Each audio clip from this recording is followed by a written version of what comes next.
Hey folks, this is David Smith of Correctional Officer Lifestyle. I'm coming to you today with another video. This is another video series. I'm going to try to make it a weekly series. It's stupid things that I have seen. Now, I have been in the Department of Corrections for 29 years. I have worked 14 of those years in a confinement unit. I have seen model inmates in a confinement unit. I have seen inmates that can't handle confinement and they go batshit crazy. I have also seen inmates that were BS crazy when they came into the confinement unit and got worse. This is a story about one of those guys. Now, I will not tell you the name of this guy, but if you worked in that confinement unit with me, you will know exactly who I'm talking about. First off, we had to leave his light on all the time, because he swore up and down if we turned the light off, the little green men were going to come out of the light and kill him. So we had a well-meaning sergeant one day. He walks in, he's doing a check on the panel. He sees that a light is on. He turns it off. Inmate starts screaming, bloody murder. I reach over there, turn the light back on. The inmate screams, thank you. So we found out that if you want a peaceful confinement unit, just leave the guy's light on, or he's going to scream all night long. Of course, my sergeant at the time said, well, if we just let little green men come out and get him, we won't have to listen to him, but that wasn't going to happen. I know that's not real. He knew that wasn't real, but it was a good laugh for the both of us. So we go to put a roommate in his cell. They go to put a roommate in a cell. This is one of those days where I was actually not assigned to the confinement unit. I was assigned to internal security, and I came over there to help them. And when I got there, the inmate was standing on the top bunk with a handful of Tylenol, threatening to kill himself through overdose if we put anybody in the cell with him. Naturally, my sergeant was asking, are you Batman? Are you going to fly? Show me. And the inmate said, you're not putting that roommate in here. If you do, the Reverend won't have anywhere to sleep.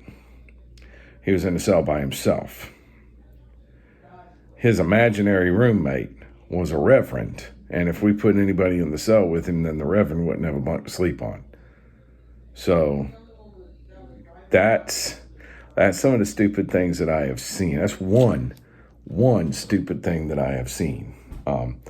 We finally got rid of this inmate when they opened up a crisis stabilization unit, basically a mental ward, at another institution. We sent him over there.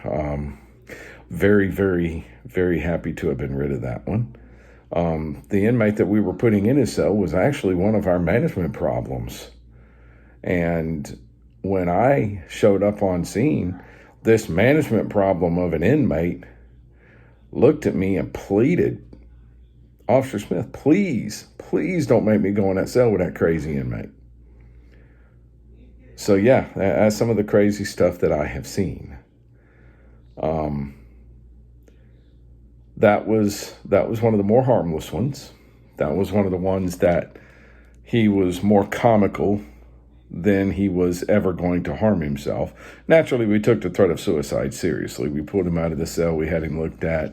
Wasn't nothing wrong with him. They declared him a management issue. We put him back in the cell. There's not much else we can do. He never said he was going to harm himself after that, because him and the Reverend were getting along fine, and nobody else in the cell, because there wouldn't have been an available bunk, was just the way it was going to have to be.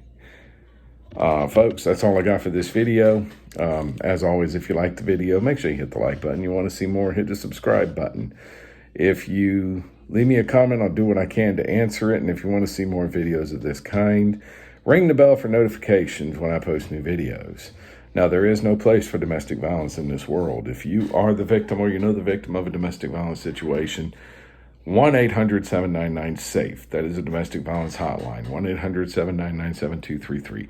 The people at the other end of that phone call have the tools, abilities, and resources to help the victims of domestic violence. If you know the aggressor in a domestic violence situation, please say something to somebody. Remember that the worst thing you can do is nothing. And if you are the aggressor in a domestic violence situation, there's help for you too. First, admit that you need that help. Second, ask for it. Folks, that's all I got for this one. I'll see you all in the next video.